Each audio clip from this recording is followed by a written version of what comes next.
Porque a lei veio por Moisés, Jesus trouxe graça e verdade. João 1:17. Se inscreva no canal e compartilhe com um amigo. Esse é o tema, queridos. Nós iremos tratar desse assunto.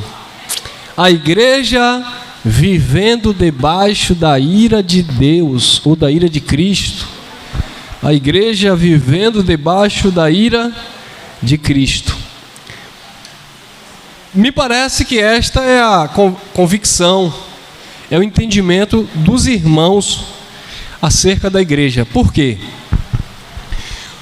Porque todo lugar que nós passamos e há uma reunião ou uma igreja X ou Y, na maioria das vezes, o tipo de mensagem é só para bater na igreja, para condenar a igreja. Você está aqui porque você está doente, você está aqui porque aqui é um lugar de cura, então você precisa de cura, você está aqui porque você está preso e você precisa de libertação, Você está aqui porque você está em pecado e aqui você precisa deixar os pecados. E só aparece nas suas mensagens que Cristo está profundamente irado com a sua igreja. Quem é casado aqui? A maioria, né? Vocês que são casados. Vamos lá. Você já pensou viver um casamento onde a esposa vive o tempo todo irada com o marido? Você já pensou viver um casamento onde o homem, o marido, vive a vida inteira irado mesmo com a esposa? Não existe casamento assim. Não existe casamento dessa forma. Porque por mais, Paulo disse o seguinte: irai-vos e não. Porque por mais que em nenhum casamento a esposa vá se irar com o marido, por mais que no casamento o marido venha se irar com a esposa por uma situação, mas eles não vão permanecer debaixo dessa, porque não tem como viver em família dessa forma. Eu sei que às vezes eu deixo minha esposa irada. Às vezes minha esposa me ira. Seria hipócrita se eu não dissesse isso. Vocês também, todos nós, por situações, por algum tipo de divergência, algum tipo de mal entendido, alguma falha nossa, humana, terrena. Aí depois você vem, conversa, os humildes, se desculpam. Eu pedi perdão para Deus. Não é pedir perdão para Deus, você não está casado com Deus. É pedir perdão para o seu próximo. Pedir desculpa, se reconciliar com o teu próximo, e não com Deus. Com Deus você já foi reconciliado por meio de Cristo, quem estava separado, para toda a eternidade, não é até amanhã ou até domingo que vem, Então, não tem como um casal viver irado a vida inteira. Por quê? Porque Tiago disse que Deus não opera na ira do homem. A justiça de Deus não opera na ira do homem. Então, se o homem vive, o homem aqui, independente de homem e mulher, se ele vive irado, a justiça de Deus não opera ali. Deus não age ali. É por isso que Paulo, também falando aos romanos, aos hebreus, Paulo disse: segui a paz com e a santifica, sem a qual ninguém vê o agir de Deus, sem a qual ninguém vê o Senhor. Então, se você não segue em paz com todos, se você segue a base da ira, da briga, da discórdia, do bate, do toma lá da cá, você vai ver Deus agindo na sua vida como, irmão? Porque isso é o reino de Deus. É você plantar para colher. Então, o que nós vemos aí sendo pregado em nome de Cristo é um Cristo que está irado com a igreja. É um Cristo que está com um porrete na mão, esperando um filho para dar paulada. Ele corrige, ele disciplina, mas ele não tem prazer nisso.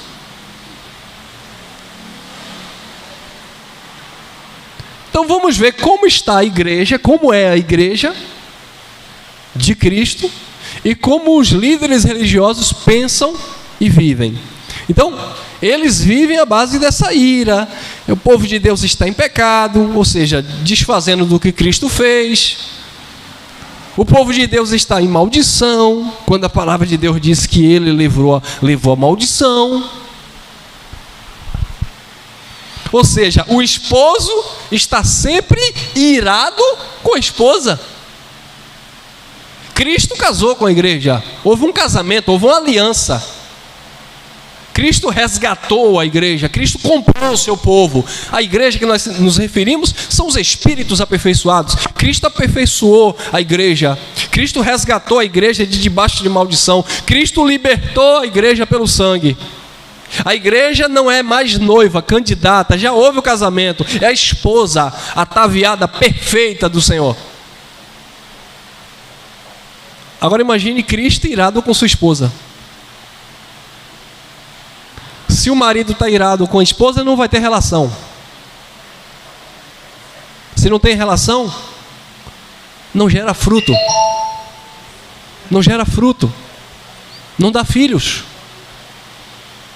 Né? Você já viu no dia lá que sua esposa está zangada, que ela não quer conta com você, marido? O marido é mais difícil, né? Mas agora imagine o marido, Cristo, chateado, zangado, irado com a esposa, com a igreja. Qual é o fruto que essa igreja vai dar? Aí essa igreja, escute bem, corte aqui para mim, segure aí a revelação do alto. Essa igreja que o marido está chateado com ela, precisa fazer o quê?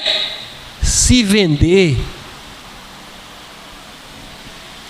Porque ela quer estar com ele, mas ele está irado, então ela precisa se prostituir. Aí o pastor vem, aleluia, traga as suas ofertas, os seus dízimos. Até aí tudo bem. Vamos pagar o preço. Vamos sacrificar no altar. Ele levando a esposa que o marido ama a se vender, a barganhar com o marido que é dela. Ele pagou, como é que chama? O dote, né? Não era isso que acontecia lá no Oriente Médio?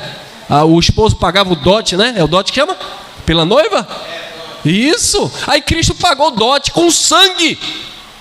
Apocalipse capítulo 1, versículo 5 diz: fostes lá comprado com o próprio sangue. Atos dos Apóstolos capítulo 20, versículo 28, porque Deus comprou a igreja com o seu próprio sangue. Paulo falando aos coríntios: fostes comprado por preço de sangue, com bom preço. Aí Cristo pagou o dote pela igreja. Agora essa igreja que foi comprada por ele e para ele, porque são todas as coisas, essa igreja agora tem que se prostituir com ele. Porque os líderes religiosos levam esta igreja a subir no monte para pagar o preço, a levar um copo de água ungida, a levar um caneco de óleo não sei o que, consagrado não sei das quantas, a levar não sei o que, a fazer não sei o que, a subir escada de joelho. Por quê? Porque o marido está irado, o marido está furioso. E aí ele diz assim: mas a igreja do Senhor está crescendo no mundo. Quanto mais perseguição, mais a igreja cresce. Não cresce, está inchando. Porque se o marido não está se relacionando com a esposa, esse fruto vem de onde? Esse fruto aí é de Deus, irmão? Esses templos lotados de pessoas pagando preço, esses frutos são de Deus? É de quem? Do bispo, do pastor, do padre, do líder. Não são frutos de Deus. Eles não estão dando frutos para Deus. Romanos 7:4. Esses frutos aí não são para Deus. Porque os frutos para Deus é dado pelo meio daquele que vive. Aquele que deu a vida pela igreja. Então, para o sistema religioso, esse Cristo pregado por aí, ele está irado com a igreja. Cristo está irado com a irmã porque a irmã botou um brinco. Cristo está irado com o irmão porque fez a barba ou deixou de fazer. Cristo está irado aí com esse pregador porque ele está todo assim, parecendo um assanhaço, com camisa azul e sapato vermelho. Como assim, irmão? Cristo irado.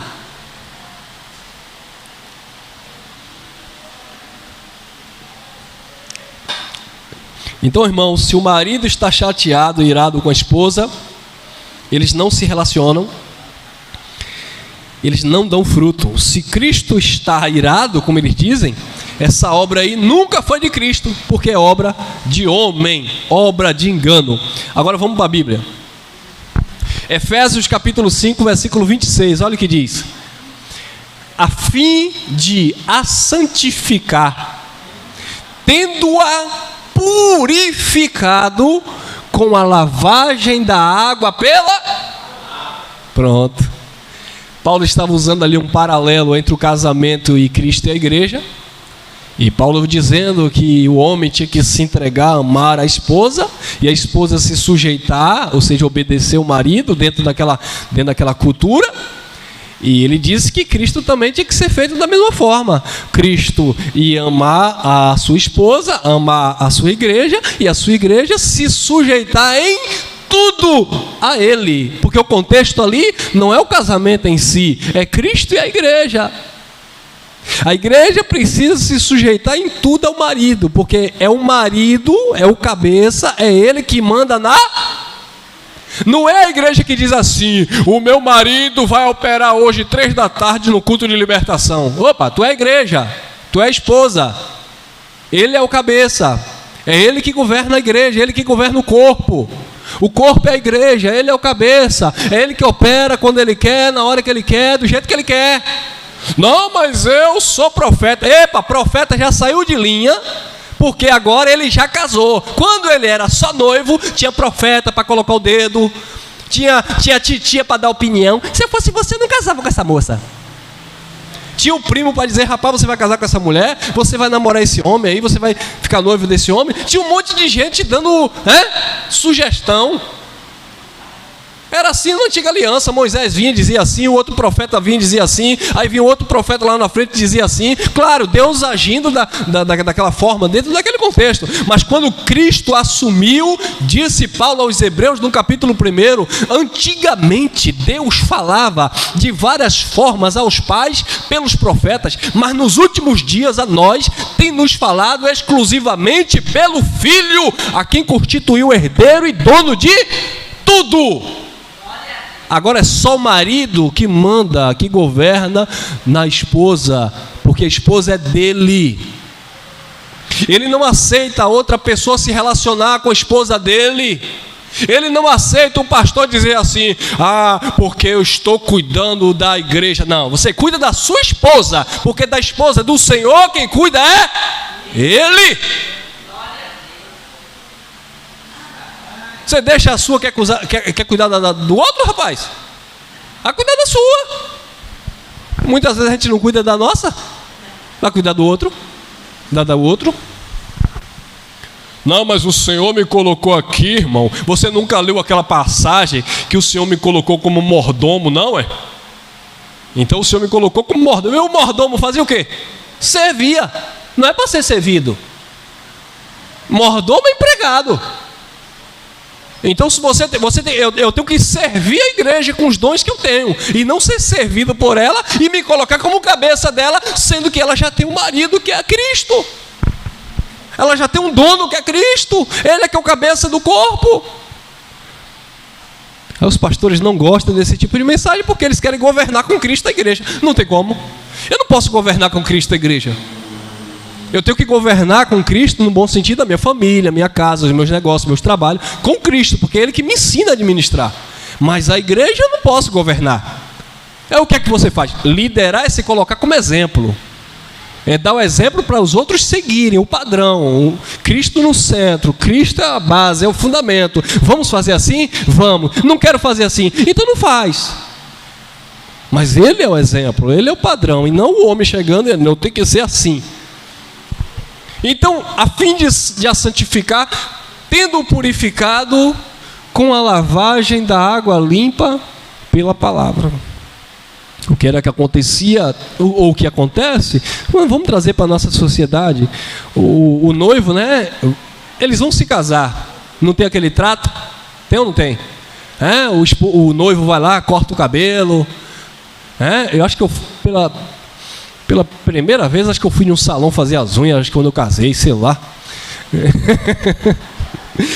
Dá um grauzinho. Brincadeira, mas eu já fui outras vezes, né? Aliás, eu nunca fui, não. Era Cristo que fazia para mim, eu acho.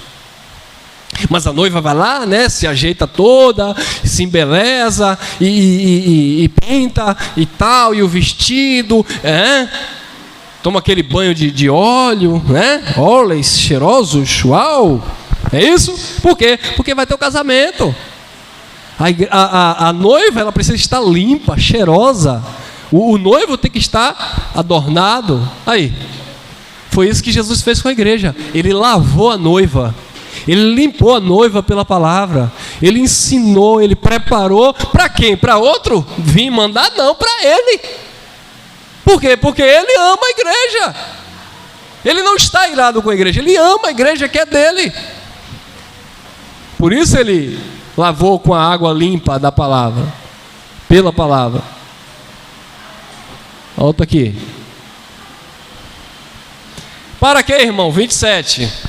Para apresentá-la a quem? A outro?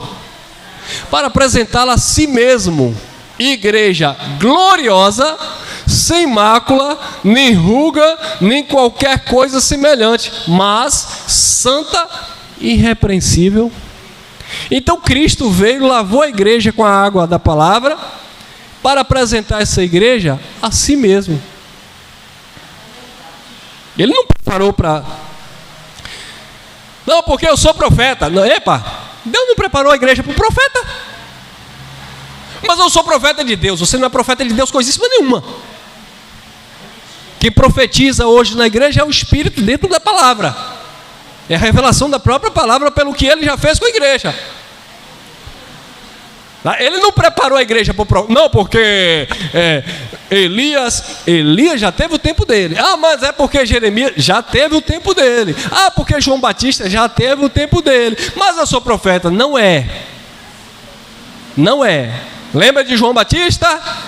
Quando chegaram para João Batista e disseram assim: ei, João, tu és o Cristo? João disse: não. Aí, por que tu batiza então? Aí João disse: mas eu só batizo com água, não é nada demais, é algo simbólico, eu só estou preparando o caminho. Aí começaram a questionar João. João disse: presta atenção. Mas João, as pessoas estão deixando vocês seguindo a ele. João disse: presta atenção, eu sou amigo do noivo. O amigo do noivo se alegra com o noivo, ele se alegra com a voz do noivo. É necessário que eu diminua e que ele cresça.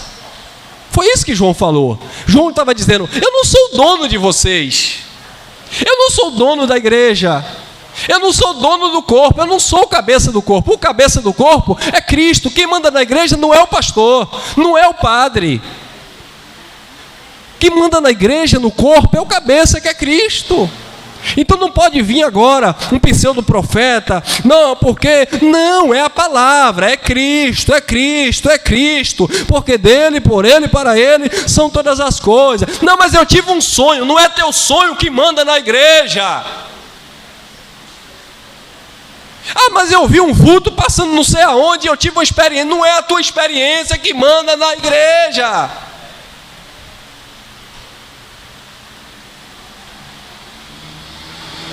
Mas eu sou usado por Deus. Tu é usado por Deus para quê? Para mandar na igreja ou para servir a igreja? A servir ao teu próximo, ajudar o teu irmão. Ser usado por Deus é isso. Eu quero ser usado por Deus. É isso que o Senhor está dizendo, que você está em pecado. E eu que mando no pecado do irmão? O dono da igreja é Cristo.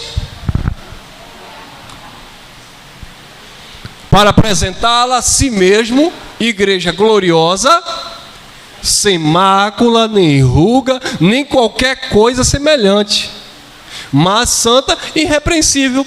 Paulo estava fazendo um paralelo entre o casamento, dentro daquele contexto, onde a virgem tinha que ser apresentada pura a um só marido, onde a virgem tinha que estar limpa, imaculada, sem ruga, sem mancha, ou seja, sem nenhum tipo de assunto ou de testemunho que viesse envergonhar o noivo e a família. Tanto é que se o noivo casasse na noite lá de núpcia, eu não gostei não, eu vou contar para todo mundo que ela já tinha sido de outro. E se fosse comprovado que ela de fato era virgem, ele morria. Aliás, ele tinha que pagar lá tributos. Agora ela, o peso era pior ainda. Se ela de fato tivesse sido de outro e casasse enganando o homem, dizendo que era virgem, ela era apedrejada. Então estão achando que a igreja é naquele mesmo conceito do casamento lá do judaísmo. Se ela já foi de outro, ela tem que ser apedrejada. É por isso que estão apedrejando a igreja de Cristo. Só que Cristo pegou essa igreja que tinha sido abusada, Cristo pegou esta igreja que estava sendo enganada pelo sistema e lavou com a palavra da graça. Você é uma virgem pura diante dele e só pertence a ele. Ele tirou toda a sujeira, toda a mácula, todo o pecado, todo o medo, todo o engano, toda a condenação. Por quê? Porque Romanos capítulo 8, versículo 1 diz que não há condenação para quem está em Cristo Jesus. Ele tirou a maldição. Por quê? Porque Gálatas 3,13 diz que ele levou sobre si no madeiro a maldição que havia da lei. Então olha como está essa igreja de Cristo. Agora olha como está a igreja do pastor. Irmão Elcio, mas se você prega que essa igreja de Cristo está perfeita no Senhor, essa igreja não vai se esforçar para pagar preço. E eu vou sobreviver como? Como é que o pastor vai sobreviver de uma esposa que já está casada, já tem marido?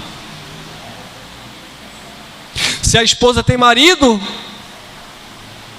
olha o conceito, tá, irmão? Se a esposa tem marido, ela tem um responsável, ela tem um cuidador. Aí o pastor chega e diz assim: bom, mas se ela já tem um cabeça, eu tenho que mostrar, eu tenho que inventar alguma coisa aqui para mostrar que ela não casou ainda. E aí é onde ele entra com os pedidos, com os apelos, com a moeda de barganha, de troca, porque ele não quer que a igreja saiba que já está irrepreensível e santa diante de Deus. Ele tem que colocar culpa, tem que colocar medo para a igreja pagar o preço. Vamos lá. 28. Olha lá, olha o que disse Paulo. Assim devem os maridos amar sua própria esposa. Porque ele estava falando que Cristo amava a igreja. Aí ele disse: o marido deve amar também assim a sua própria esposa, como o seu próprio corpo. Olha lá. Porque aquele que casou tornou uma só carne. É a mesma carne. É ou não é? É a mesma carne. Presta atenção, irmão, por favor, nós somos maduros, né? Presta atenção. Você casou. Por mais que você tenha alguma birra com a sua esposa, ou seu esposo tenha alguma birra com você, você acha de fato que seu esposo quer o teu mal? Você acha, você que está me assistindo, que a tua esposa quer o teu mal só porque ela cismou com você de manhã e meteu o cabo de vassoura na tua cabeça? Não, ela não quer o teu mal. Mas ela cirou. Não, mas cirou, mas ela não quer o teu mal. Ela não quer que você saia de casa e bata o carro. A minha esposa, por mais que não demonstre, mas quando eu caí de moto, você está onde, meu amor, minha vida? Socorro, Deus! Aleluia! Quer o bem, irmão, não quer o mal. Aí, irmão Elcio, mas você não estava chateado comigo? Não, amor, já passou, já te perdoei. É assim, irmão. Não é assim? Tu não merece não, mas é assim. Mas é assim. Por quê? Porque você não quer o mal. Hoje eu já fiz uma declaração para ela. Ela disse: eu sonhei que estava sendo agredida, perseguida, e você entrou na frente e mataram você. Eu falei: fique sabendo que eu dou a minha vida por você, que eu não vou deixar ninguém tocar a mão em você não. Eu atravesso na frente, para levar ela tem que me levar primeiro. Ela ficou toda, mas não me falou nada, né? Então, irmão, assim devem os maridos amar sua própria esposa. E amar não é de boca, tá? É de atitude. Porque às vezes a mulher até espera também de boca e a gente não fala nada. Mas o coração tá ali. Olha, às vezes eu não falo nada, mas eu tô ali, ó. Hã? Ah, você nunca mais falou uma palavra uma palavra doce para mim. Aí você fala sonho. Não, você não fala muita coisa, mas você tá ali, cuidado. Ela tá dormindo lá, eu vou lá, olho. Se tiver uma mosca em cima dela, eu pico a mão na mosca, mato a mosca. Eu fico, às vezes eu não durmo direito, gente. Olhando Safira e Cris. Eu sou, ó, Safira tem um mal dormir, ela cai para lá e vai para cá. Eu fico colocando almofadas, travesseiro no canto da parede para ela não acordar e bater a cabeça na parede. A outra tá lá, às vezes, botou um fonezinho no ouvido, eu vou lá devagarzinho, tirar o fone com medo, preocupado, com o fio do fone no pescoço dela. Isso não é amor, não é cuidado? Entendeu? É o anjo revestido de carne ministrando de noite. Ela acorda de manhã, vai saber disso? Não sabe, mas eu tô ali. Entendeu? Então, irmão, assim devem os maridos amar sua própria esposa como o seu próprio corpo. Quem ama a sua mulher, a sua esposa, ama a si mesmo. Então, como eu falei, volto a repetir, por mais que tenha ali uma birra, um desentendimento, você não vai querer ver sua esposa passando fome, irmão. Aí tu seria um filho do capeta, um filho da perdição. Você não vai querer ver seu marido passando fome, doente. Ninguém quer isso. Eu sei que tem alguns que são covardes, que fogem, né, vão embora e larga lá. Mas enfim, não é. São exceções, né? Então, irmão, você não quer ver a sua própria carne sentindo. Porque se a tua esposa está devendo, tu está devendo com ela. Se o teu marido está devendo com ele. Não, quem está devendo é ele. É ele? Vai para tu ver que não toma o que é dos dois para pagar. Então são os dois. Não tem jeito, são os dois. Então, Paulo, dando esse exemplo, assim devem os maridos amar a sua própria esposa como o seu próprio corpo. Quem ama a sua mulher, ama a si mesmo. Está parecendo encontro de casais aqui? Vamos lá, olha aí, ó. Efésios 5, 29, olha o que diz. Pois, olha que interessante, ó. Pois, e foi nessa mensagem aqui que eu tirei esse tema, nesse texto. Pois nunca ninguém aborreceu a sua própria carne, antes a nutre, alimenta e preza, zela, como Cristo a igreja. Então Paulo estava dizendo que aqueles que estavam seguindo o padrão, sabe, de amar a sua esposa, de cuidar da esposa e vice-versa, porque a recíproca era verdadeira, a esposa se sujeitava, obedecia dentro daquela cultura lá do Oriente Médio. Dizia que a própria Sara chamava Abraão de Senhor, de tamanho respeito que tinha pelo esposo, tamanha consideração. Então havia de fato aquela reciprocidade. Então Paulo, dando esse exemplo, Paulo disse, porque pois nunca ninguém aborreceu a sua própria carne, antes a nutre, alimenta, preza, cuida, como Cristo a igreja. Quer dizer, Cristo cuida da igreja, Cristo alimenta a igreja, Cristo sustenta, nutre, fortalece a igreja, mas o pastor vem e diz, não, Cristo está irado com você, porque Deus está apertando aí os parafusos. Não, mas não é isso que a palavra de Deus diz. A palavra de Deus diz que Ele nutre a igreja. A palavra de Deus diz que Ele preza, cuida, tem zelo da igreja. Mas o pastor não. O profeta, o líder não. Cristo, o marido, ele está com raiva da igreja. Miserável, não deu dízimo hoje não, eu vou te matar. Esse é o tipo de Cristo que eles passam para a igreja. Não veio na reunião hoje não, é? Aí eu tinha uma pastora, né? Era uma missionária que se tornou pastora. Ela inventava umas vigílias meia-noite, 1h da madrugada, e quando o povo não ia, a gente cansado de trabalhar o dia todo, tinha que ir para a vigília e no outro dia ir trabalhar. Porque esse povo é meio lelé da cuca, né? Além de colocar essas vigílias, dizia que Deus botou no propósito de colocar uma vigília quarta-feira. Aí o povo ia e tinha que acordar para trabalhar na quinta. Aí quando ela chegava lá que procurava o povo e não encontrava, meu Deus, tomara que o Senhor volte no dia de vigília, para esses desviados ficar tudo aí. Olha o amor que essas pessoas tinham, né? Esse irmão nunca mais dizimou aqui, nunca mais ofertou, tomara que Deus quebre o carro dele. Tem pastor que pensa assim, irmão. Oração, sim. Quantas orações? Oração não, é? Isso não é oração. Que Deus feche a porta de emprego. Eu já ouvi gente dizer o seguinte lá na igreja, lá no sistema.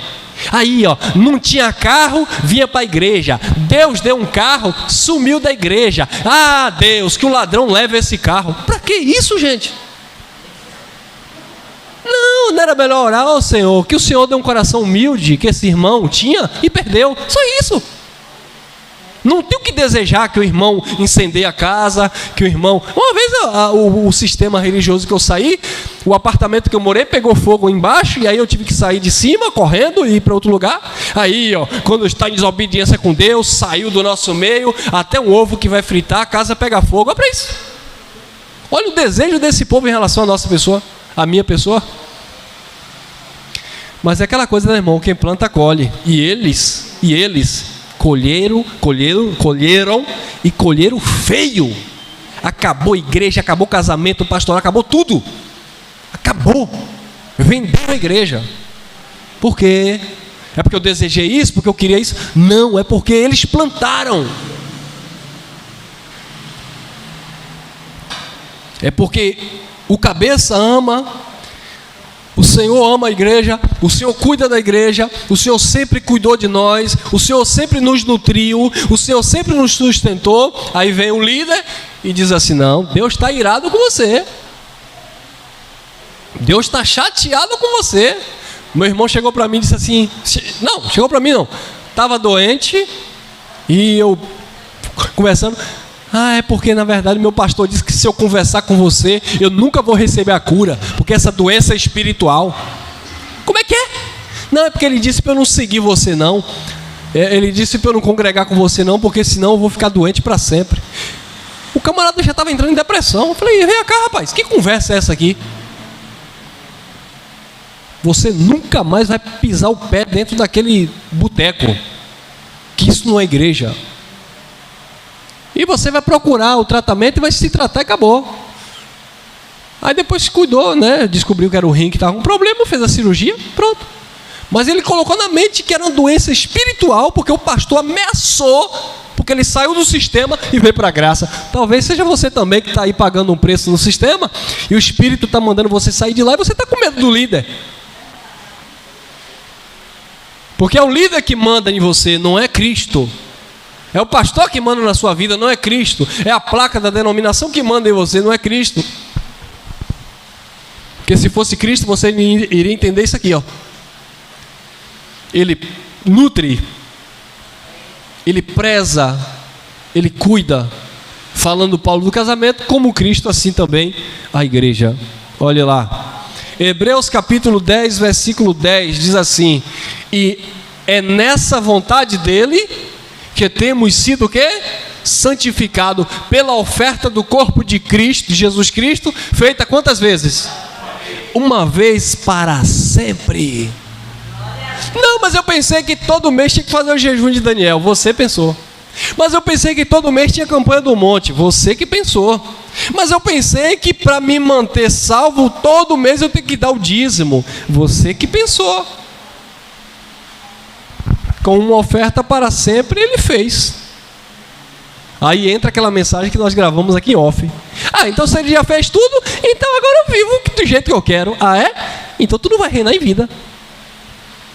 Ele fez para você desfrutar e não para você chutar, né? Pisar.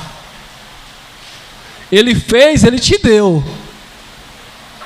Agora você tem que usufruir. Porque senão, você vai fazer como o filho pródigo, que ele fez tudo, lavou, limpou, enriqueceu da sua graça, e o camarada pegou a graça dele. Meu pai, me dê aí tudo que eu tenho direito. O pai, tá bom, tá aqui. Pegou tudo, ó, e foi gastar. Foi se prostituir. Mas ainda bem que ele reconheceu que o pai estava sempre de braços abertos e ele voltou. É nessa vontade dele que temos sido santificados pela oferta do corpo de Jesus Cristo, feita uma vez para sempre. 14. Pois com uma só oferta tem aperfeiçoados para sempre os que são santificados. Com a única oferta, a oferta do corpo, a entrega dele, o preço que ele pagou, a igreja foi totalmente aperfeiçoada. Tem mais? Colossenses 2:10. E estais perfeitos nele, que é a cabeça de todo principado e potestade. Então, irmãos, o problema é que o povo de Deus, por não conhecer a palavra de Deus, ao invés de viverem para o cabeça, eles estão vivendo para quem? Para os principados e potestades. Principados e potestades são governos inferiores a Cristo, tá? Principados e potestades são governos inferiores a Cristo, mas para os homens são governos superiores. Por exemplo, o presidente é um principado, o papa é um principado, um líder, um pastor, um bispo que tem várias igrejas é um principado, né? E se ele tiver isso aqui ainda, ele é um principado, ele é uma potestade, ele tem poder, né? Então isso é a classe de principado e potestade. É um Nabucodonosor da vida, é um César. Nós temos um governo que é César, né? Então esses são os principados e a potestade. Só que Cristo, ele é o cabeça dos principados e das potestades. Só que a igreja deixa de viver para o cabeça e vive para os principados e as potestades. É por isso que Paulo, falando aos Efésios 12, se eu não me engano 6:12, né? Paulo disse: pois a nossa luta não é contra a carne, mas sim contra os... Não é contra o cabeça da igreja. A nossa luta não é contra Cristo. Você está em dívida com Cristo, você está em pecado diante de Cristo, você está em rebeldia com Cristo. Não, eu estou em rebeldia não é com Cristo. A minha luta não é com Cristo. A minha luta é contra a minha própria natureza, as minhas próprias emoções, que muitas vezes me governam e se tornam um principado e uma potestade na minha vida. A minha luta são contra esses principados e potestades, esses governos secundários. A minha luta não é com o Senhor. A minha luta é com a minha humanidade, no sentido de vencê-los na questão da tentação, da imposição. Estais perfeitos e estais perfeitos nele, que é a cabeça de todo principado e potestade. Eu estou perfeito nele, eu não estou perfeito no bispo, eu não estou perfeito no pastor, eu não estou perfeito no presidente, eu não estou reinando em vida por nenhum tipo de governo. Aí tem gente que fica chateado comigo, que vem para cá me zoar com o negócio de política. Eu digo: vai para lá com a sua política, porque o meu governo é de Cristo. Pode estar, me desculpa a expressão, pode estar um capeta na presidência, quem governa a minha vida é Cristo. Ele abre porta onde não tem porta, ele faz nascer em terreno seco. Acabou. Você tem quantos anos? Eu já tenho 40 e pouco. Você tem quantos anos? Por quantos políticos você já passou? Por quantas pragas no governo você já passou? E por que tu está aqui? Então não é o homem que governa a tua vida, rapaz. Aí fica um monte de gente brigando. E por que esquerda? E por que direita? Aí deixa de se reunir como irmão, briga com família, porque pensa diferente, porque... Rapaz...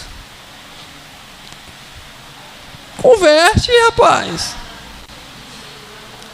O povo está lá, aí a gente morre, ninguém nem vai conhecer a nossa cara. Você nunca vai ver um homem daquele pessoalmente, muita gente, né? Aí fica um monte de fanático, é igual time de futebol, brigando por jogadores milionários lá, muitas vezes vendendo geladinho para pagar uma entrada no estádio.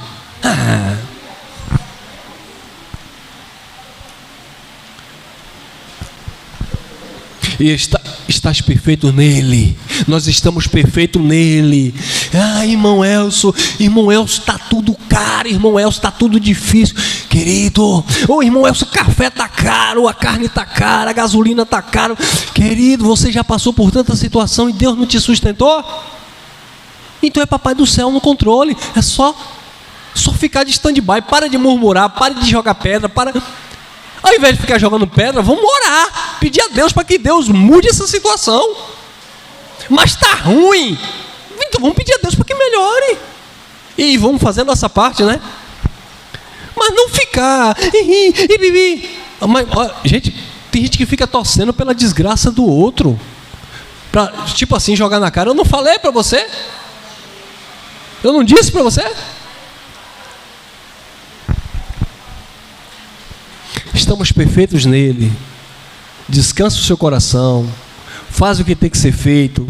Porque você não vive para principados e potestades. Pelo contrário, Paulo disse: a nossa luta é contra os principados e contra as potestades, contra essas imposições, contra esse autoritarismo. Então você tem que se livrar disso.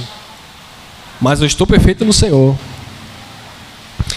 Colossenses 1:28, o qual nós anunciamos, admoestando a todo homem em toda sabedoria, para que apresentemos todo homem como perfeito em Cristo. Então nós precisamos anunciar isso. Anunciar o que, irmão Elcio? Que a igreja está em pecado? Não. Anunciar que a igreja está em maldição? Não. Anunciar que a igreja está desviada? Como assim? Não. Eu preciso anunciar que nós estamos perfeitos no Senhor.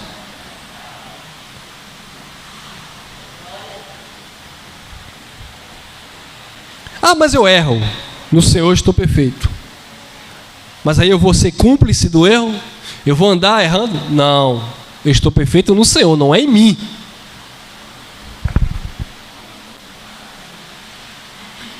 Então, queridos, esta é a reflexão que o Espírito do Pai colocou no meu espírito nessa manhã, nesse dia, nessa hora, e que você esteja reinando em vida, desfrutando da graça de Deus e entendendo que Cristo não está irado com a igreja.